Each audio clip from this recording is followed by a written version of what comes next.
Uh, Hi, everybody. Welcome to the SIG Testing weekly meeting. Today is Tuesday, July 17th, and I am your host, Aaron Krickenberger. Today, I wanted us to talk a little bit about PROW, and if we have time, we can talk about sort of the state of Docker and Docker with testing and the concept of, supporting out-of-tree testing. So the first item on PROW is actually from Sen, who I think I see sitting behind Ben. Did you want to just sort of take over and discuss from here? Yeah. So to start with, so Steve opened a PR, which is super nice, using follow API best practice, like using generated Go client for PROW. This will allow us to write things like list watcher for project CRDs, which we can, I have a plan to write a more generic reporter interface for Jared. However, we also got a few requests that say we want those nice plugin functionalities for Jared. We want cat images. So I feel like currently PROW is super tighted with, bundled with GitHub. I want to kind of have some consensus, say if we want to support other platforms in the near future, which way will we go? For example, there are also other companies using GitLab. They are also interested in adopt PROW to manage their workflow.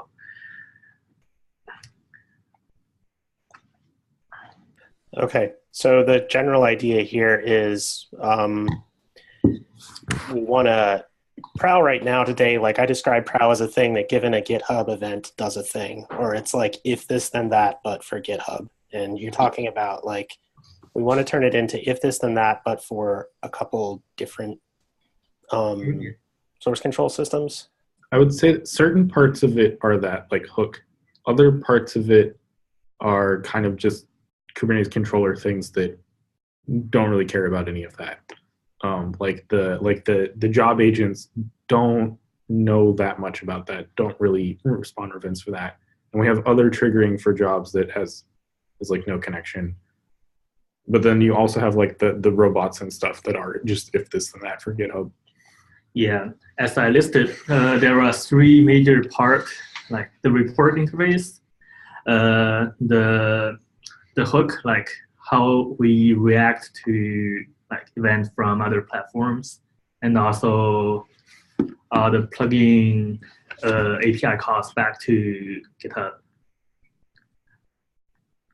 So a high-level idea I kind of want to propose is that we, for example, we can have a adapter between GitHub and Hook. So Hook is currently respond to GitHub events. We can make something like PROW events instead. So the GitHub adapter, whatever interfacing with GitHub will still receiving GitHub webhooks, but translate the GitHub event into a PROW event. To start with, we can even make those two events the same. And for Jared, we can write some Jared controller that translate any Jared actions into a PROW event. Similarly, for example, for other plugins, it's using a GitHub client. It's called GitHub client, but it's actually pretty generic. It's doing things like comment back to GitHub. We just need to change it to comment back to a platform. And so each platform can implement this generic interface.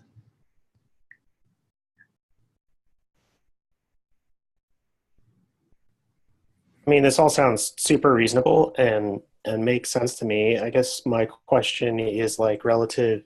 It sounds to me like the sort of thing that you'd want to see a design proposal for. Mm-hmm. And pushed forward. But I don't think anybody would object to abstracting out sort of the top and bottom of Prow to make the GUI bits in the center a lot more reusable, right? And you absolutely are going to have to call it Rufio, since you said the only other thing was called hook. The non-hook component must be called Rufio. And then we have to repeat it several times with progressing loudness and echo for anyone who watched that movie in the 90s. I do think there will be some. We discussed something like this in the past, and Cole and Steve had a little bit, who I don't think are here, had some concern about, like, we know GitHub and we can use GitHub. I do think at least some level will be helpful. Like, I think it'll be helpful from some point of view, just because, like, we have things like the GitHub API changing. I like the idea of having an interface that's like, I need this thing, I need to be able to comment, and that's, you know, not quite as coupled to like exactly how the API is today. Definitely going to need a design doc there. I also really kind of like that idea in the abstract, because it could allow us to better integration test Prow a little more end to end if we have like a mock GitHub sort of thing. Although I guess we sort of do in some places today. We do, but we have like a bunch of kind of poor ad hoc ones, and we wind up making like local interfaces within a plugin that are sort of the abstraction we want, but not really. They're just like a couple of the GitHub methods. I wanted to offer my suggestion here, because it actually ties into the stuff later, but maybe I can tie it back up. Ignoring the stuff for later, we probably won't get to it, but I do define a provider as a code base that provides a specific implementation of a general interface or API. Would it be worth defining a sort of, I mean, we talk about providers now because it's all the rage when things are getting kicked out of tree. Would it be worth defining some type of, you know, provider-like thing for Prow for this? And then it could be decoupled from those GitHub events, and whatever, you know, if the provider feeds into some ingestion engine, and I think that's what Sen's proposing. Yeah. Yeah. So I guess like that was just, I'm not sure if it makes sense to sort of unify all three of these things. So Sen calls out the three things that kind of could vary, right? The events you receive, and then I guess like the things you might want to report to or write to. And I'm not sure that those necessarily have to be one and the same all the time. So for example, what if we made a hook equivalent for Slack, right? And really went full IRC commands driving the bot. Or a hook equivalent for IRC, I don't know. But I'm just saying, like, I think it's worth keeping those concepts decoupled rather than trying to tie them together, if at all possible. I totally agree. I also want to throw out that I've been kind of sad in the past when people have discussed like, oh, well, maybe we could move Kubernetes to like CNCF hosted GitLab or something. And then someone brings up, oh, well, we have all these nice test infra things and like their GitHub. Did you say you've been sad? Yeah, because you know, that idea sounds kind of nice and abstract, but then we're kind of a big blocker for that. I'd like to be less of a blocker, where at least we can point to, if someone wanted to do the work, it's kind of possible. Whereas like right now, you kind of would just rewrite everything. Yeah. When did GitHub flip from being a positive to a negative in a lot of people's eyes? A couple weeks ago, I think. Yeah. Okay. I don't see it as a negative. I just think that like if someone wants to propose that, I don't want to be the thing blocking that. Neither do I. I mean, to me, it sounds like Sen is sort of proposing a design, and maybe we're trying to sort of get some interest on if other people would like to help out, because by no means is this something that only Googlers can do. If anything, like this is, all the GitHub interactions we do are pretty much out in the open, right? So if anybody has their pet platform that they really, really want to support, we would greatly appreciate the input, and perhaps next steps are to get a set of reviewers lined up for a design doc that Sen could put together. Okay. Does that make sense? Yeah. Also, it might be even nicer to make it like our external plugins. So if I wrote my Sen get something, so I can write my own Prow component, like Git component to interact with Prow. I hate to take us off on a tangent, but that raises a thing that's been in the back of my mind. Like, what What moving all the plugins to external plugins, basically, because that seems like a really nice loose coupling, and it also forces us to think about the events that communicate in between Hook and the plugins, and might be the right abstraction for the stuff coming into Hook. I'm just curious, like the pros and cons. I think the main reason we haven't is just it does add some overhead, and like we are kind of Kubernetes project first.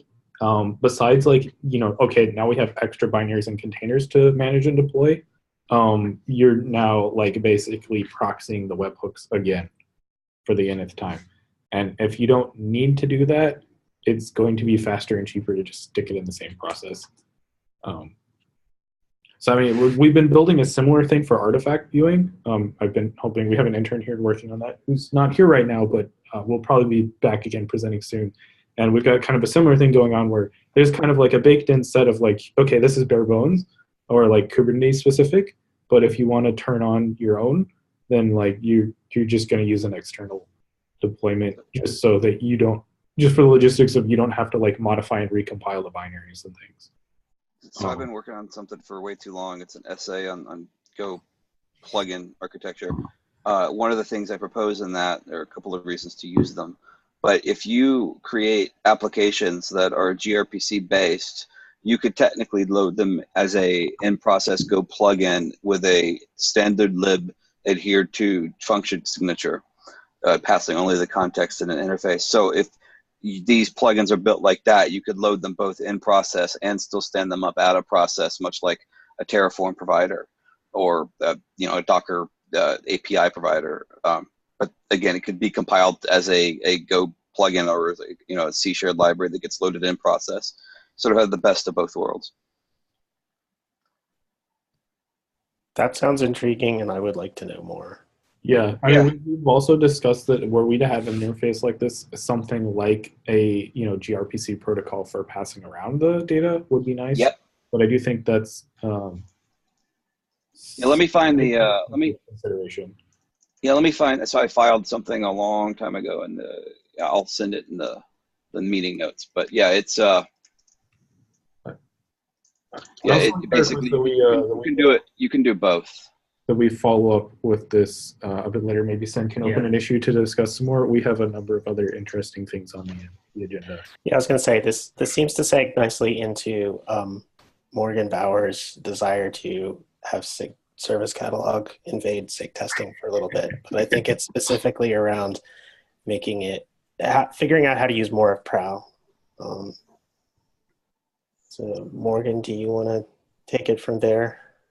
Yeah, okay, I can start. I only see one other person on here with me, but basically we're trying to make, we have an existing, CI and this and that, and, we have issues with it, and over time people come and go and not as stable as would be nice to have. And we would like to use you guys or use the infrastructure or whatever the appropriate term is to, have a more stable backing for our CI/CD release, whatever you want to call it process. If you look at that issue and you go to the opening comment has become this gigantic thing, basically go to the bottom of the opening thing. I was trying to split things up into sort of lanes that we can tackle as far as I can see it on in parallel, because there was a question yesterday, well, how can I help? How can I do this? How can I do that? And I didn't really have any good answers for the people present besides, okay, well, we could all go individually annoy Ben, but I think that's probably not a good idea.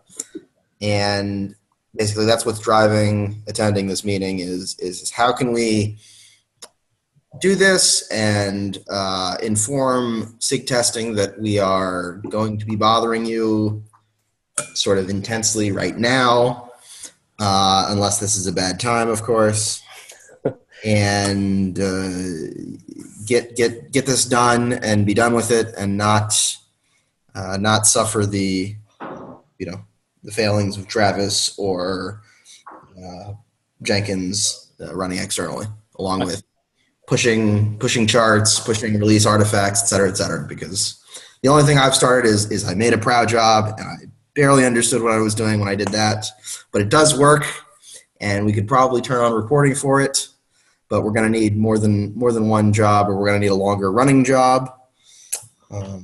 If there's a number of people that are interested, something we've had success with in the past for other kind of bigger tangent discussions is a breakout session. Okay. If it's more of just kind of like people are coming and going, I think filing issues and or hopping in the SIG testing Slack channel to discuss are the like next most high bandwidth options. Yeah, like our overwhelming desire is for Prow and all of the infrastructure that runs the Kubernetes project to be as self-service as possible. Yes. Fortunately, the state of today is everybody feels like they need to come and talk to us because we're not really the greatest at documenting things, and things kind of move really quickly, and it can be difficult to discern between the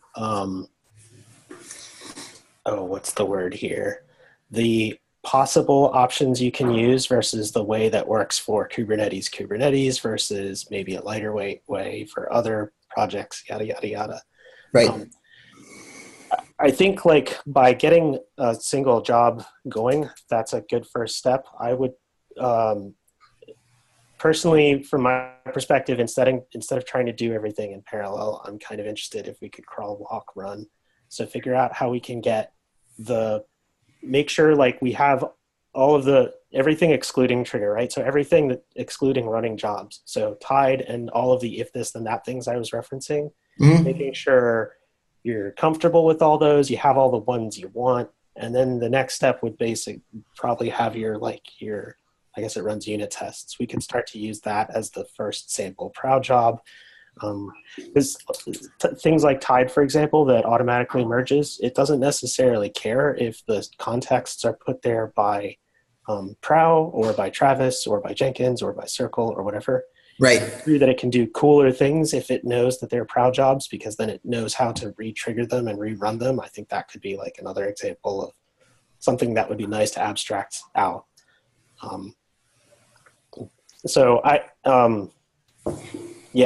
Maybe a breakout is the right way to do it, but like, okay. What's the next logical step from your perspective? I would go back to, I would just go back to the other channel and say, okay, well, when can we schedule a breakout, or when can I have somebody's attention to sort of go over this list of stuff and let us know what is the next best step here, or what is the replacement for Travis? How do we store secrets? What is the replacement for different jobs? What's allowed? How do we make sure we're not like accidentally spamming the infrastructure? Right. What is allowed, and then what is like expected, and all sorts of expectations. So if it's establish a I think breakout session, we can do that. That's fine. I think if you want to do that, maybe just like send a doodle to both of the SIGs for, I don't know, like just the next week, and see when people can actually go, maybe. Yeah, sure. Yeah, because like, in terms of documentation that's missing, I guess I'm trying to think of it in terms of what is the document we could have for you right now that would prevent you having had to come to this meeting, right? And so I'm wondering, I'm looking at the parallel tracks of work thing in your linked issue on the doc here. Yep. So down at the bottom, like up at the top, you sort of describe the way you do things now. I'm wondering, is that documented in your repo?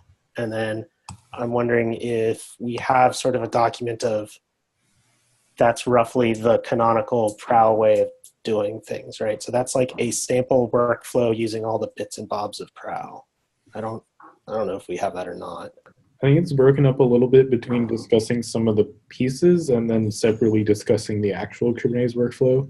I think Contrabex folks have done a much better job writing docs discussing the workflow, but they're not necessarily linked to stuff, which is maybe something we should expand more. Yeah, like I tried to flesh out the doc on owners files, what they are, how you can use them, the various bits of infrastructure that use them. But that doesn't necessarily, it's not like the one-stop shop for a quick, concise description of how it works for Kubernetes and a quick, concise description of like what you get if you turn it on with the default flags. I tried to make it that, but it's still words. I think Morgan hit a really good point on there's like how you can use it and how it's supposed to work versus like how we actually expect you to use it for our deployment and what the best practices are for things like you should have at least end owners or something. Right. I don't think we have basically any docs around that. It's just sort of whatever we're doing today, we'll do it everywhere. Yeah, best practices, the frequently asked questions of, I don't know if anybody else is doing this. It seems like there must be other people doing this, but, I definitely want to write down why we're making the decisions we're making for service catalog with guidance from whoever. Sure. I personally feel like the easiest place to start is the configure proud emerge once things are done track. Yeah, I think that was my next, because basically we have something right now and we do use labels. So I was thinking maybe we can jumpstart it and then sort of configure it dual use, and then once Tide is actually running all of our stuff or whatever the actual term is, then yeah, we stop doing the manual way. Right. I think the guidance was the keyword for me. And that's kind of why I'm here for other things too. I've been accused of doing it on my own, but it's because, there's no guidance, and then the community doesn't want to get involved because it was developed too much in isolation. So you try to get the community involved early, but there are 5 people doing 10 different things, 20 different ways. Right. So maybe I'm putting too many things on SIG testing, but almost if I can just go and say, hey, I talked to SIG testing and they recommend that we approach this with these 3 things in mind, that's a starting point to get people to collaborate around a central idea or a central set of ideas. Yeah. So this is why I think I said as much in the channel when Morgan was asking, people coming to Prow for the first time with fresh eyes and running into mistakes and then documenting how they got through that is super helpful for us, because we don't necessarily have fresh eyes, right? We're sort of used to all the foibles, and some of these conventions are just like in our brains, and we maybe don't know what we know in some sense. So that is one of the most helpful things that people can provide to us. That's why I think it's useful to have the high bandwidth thing for now. Okay, well, I can just start submitting stuff, and we can tackle the the PRs as they come, and have the discussions in the PRs, if that would be the best way to start doing it, along with a chat in the channel and breakout session if we can schedule one. So yeah, I think so. I just, as a human being, this issue I linked in chat is long and large, and it kind of scares me because I'm unclear what sort of the definition of done is. I know you have lots of check boxes and there's lots of things. I want to try and break it down into more manageable tasks. And so for me right now, the first one would be get Tide up and running. Okay. Repo. Sure. And the one little nit that jumps out there for me is you're talking about using LGTM1 and LGTM2. This is something the docs folks used for the website repo, and we eventually had to convince them to use just the regular LGTM and approve labels that are used everywhere else in the project. Yes, we're certainly willing to do that. I just wanted to let you. I was right saying maybe we can adapt it to respond to the existing labels. This is the only thing I was trying to do. If that's not possible, then we can Because I feel like I read somewhere you want to get to the point where you can allow more people to provide feedback without necessarily having right access to the repo. And so the fact that we have bot commands to use the LG and approve labels, yeah. Right. So we're getting there. I just writing stuff down. Yeah. Thumbs up for me. I think Jeremy, how do you feel? Jeremy gave us also a thumbs up. So I think I think you can expect some traffic from maybe a couple of us just as individual people. Sounds great. And I'll have to look into Tide, and maybe that'll be the next thing we immediately turn on. Thank you. Thank you for that. Yeah, no problems. So we're pretty much at time. Unless Tim and or Ben, you guys wanted to talk about Docker and Docker stuff real quick. Otherwise, I would suggest we bump that to next week. I can try to give a rundown. Is there any more specific question, or which kind of Docker? Just a tracking issue that we can follow up on with regards to like what you're looking at in particular, Ben, because there are many layers of overlap between some of the things that we want to do for SIG cluster lifecycle, as well as other consumers that kind of all converge in this space. So you mentioned it, you were working on something. Is there a tracking issue for something? There is not yet. What I was working on first was literally just looking at what are all of the ways that we're leveraging local testing, that what has anyone else built, what do we have in test infra? We had a prototype for a while. It could drop because the member that was working on it moved on to another job, and I was supposed to take it on, but I had a couple other high priority issues. I have been evaluating everything, and I want to put something out like that, like a tracking issue with kind of what I've found soon. But I guess there's a lot of like deep tribal knowledge there that I've been unraveling.